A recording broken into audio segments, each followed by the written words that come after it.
Welcome to The Formed Life. I'm Virginia Kujabi, your host, and this is a podcast for followers of Jesus who long to be shaped by his love and be formed more into his likeness. We will explore spiritual rhythms and have honest conversations and stories that root us in the Trinity, renew our hearts, and transform how we live in relationship with God and others. So grab your coffee, tea, or even LaCroix.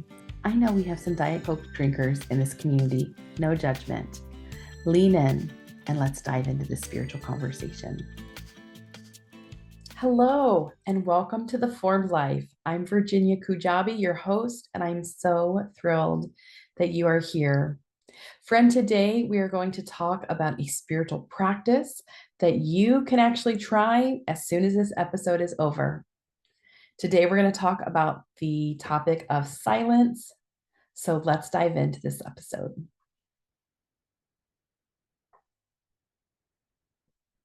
Would you agree with me if I said that we live in a noisy world? And I don't just mean noisy in the sense of like we hear loud music or we hear loud sounds all the time, though there are spaces and places where things get very, very loud. But it's also loud in the sense of we get notifications on our cell phone, text messages, emails, social media, reminders, calendar alerts. All of those things are, in some ways, noise to our soul.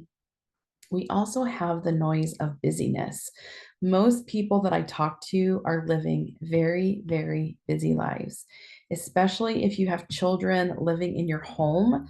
The calendar, the expectation for extracurricular activities, the hang times, the sports, all the things, the travel this, the travel that.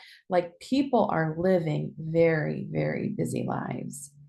And so I want us to take a look actually in a place in scripture where there was quite a bit of noise and God's voice was not heard in that noise. Now I'm going to be reading to us today from 1 Kings chapter 19. Now in chapter 18, the prophet Elijah had this truly mountaintop experience. And isn't it totally relatable that we sometimes have these really amazing, epic things happen in life that make us so happy and they're so joyous. And then right after that, sometimes there's a season of despair and discouragement. So that's what we see in this prophet's life. So in chapter 18, he has this major victory where God demonstrates his power over the prophets of Baal. And Baal was an idol that was worshipped in the Old Testament. And you can read all about that and learn more about that in the Old Testament. We're not going to talk about that today, but God demonstrated his power through Elijah. So Elijah got to be the prophet that was victorious with God, showing that God was all powerful and more powerful than this other idol that was worshipped. And then fast forward into chapter 19, he's fleeing. His life is being threatened by a queen, and he is discouraged and really feeling despair. And he's wanting to hear from the Lord. He's actually seeking the Lord. I'm only going to read 2 verses. It's an amazing story. So feel free to go to 1 Kings, check it out, read more about the context. It really is an amazing part of the Old Testament. But for today, I want to talk about hearing God and that gentle whisper. So chapter 11, the Lord said, "Go out and stand on the mountain in the presence of the Lord, for the Lord is about to pass by." Then a great and powerful wind tore the mountains apart and shattered the rocks before the Lord. But the Lord was not in the wind. After the wind, there was an earthquake, but the Lord was not in the earthquake. And after the earthquake came a fire, but the Lord was not in the fire. And after the fire came a gentle whisper. And after the gentle whisper is when Elijah heard from the Lord. The reason that I wanted to read that is that in this example, we see all these loud, disruptive things, an earthquake, a fire, and wind. And God was not in any of the noise. His voice was actually heard in a gentle whisper. Friend, if God speaks to us through a gentle whisper, how can we hear him if our lives are so noisy and filled with so many distractions? One thing that I think helps is the practice of silence. And we're going to be unpacking a lot of spiritual practices. And every week in the show notes, there will be resources and books that you can check out if you want to dive deeper. Silence is a practice that really can help attune our souls to the Lord. It can help clear the noise of our loud distraction and busy schedules and really open up our heart to hear from God, especially if He wants to speak in a gentle whisper. Richard Foster has an amazing book, a classic book for all believers called Celebration of Christian Disciplines. And we'll probably talk about that for a whole episode on a later date. And I'm not exactly sure who says this quote, but the expression that spiritual disciplines or spiritual practices are invitations to intimacy. And so one way to practice, one way to have intimacy with God is to be able to hear God and to listen. And how can we hear God and listen to God in our busy, noisy lives? And one way is to practice silence. So I like to practice silence in the morning. And I will be the first to admit it's looked different over the years. There were many years that I was single and I got to choose when my morning started and how I practiced my faith in the morning. I currently have a toddler who sometimes sleeps through the night, sometimes doesn't sleep through the night, sometimes wakes up early. So sometimes I practice silence in the morning, but it might not be the very first thing. But I do like to practice it as early in the day as possible. If you are new to silence, this one's going to feel a little bit awkward.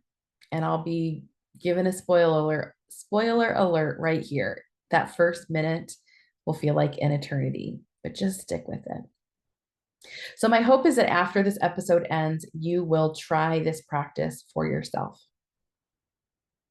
So how I like to practice silence, and also if you're driving, please don't practice this till the episode's over and you can pull over somewhere. This is not a practice for while you're driving. You can practice silence while you're driving, but not this particular way. So I like to sit in a chair. Sometimes I'll sit on the edge of my bed and I like to have my feet on the ground. And I either have my hands on my knees or I might place one hand over my heart and one hand over my stomach. And I like to take really big, deep breaths in and really slow breaths out. And sometimes I will count my breaths, like I'll count 7 breaths very slowly and then start over.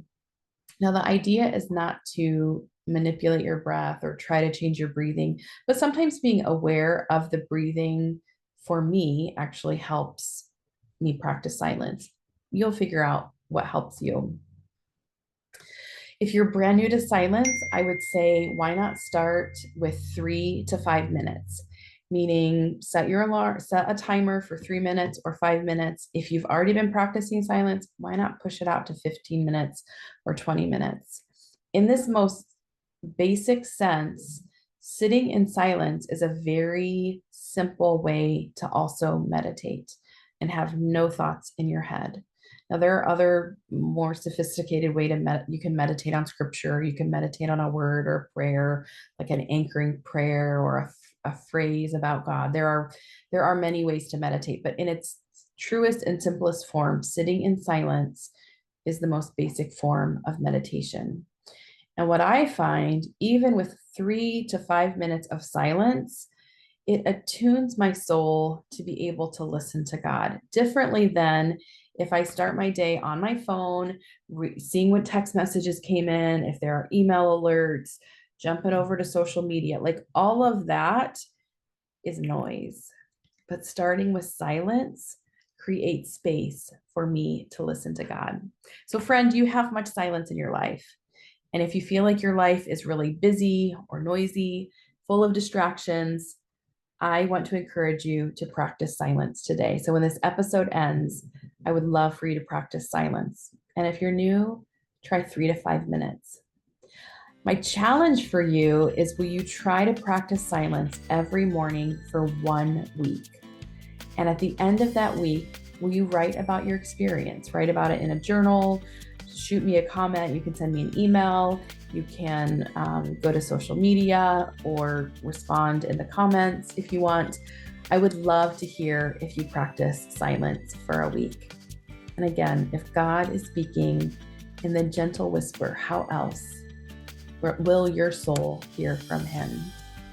Before we leave, I want to leave us with a prayer of blessing. So I'm going to pray this prayer from Numbers chapter 6 over you.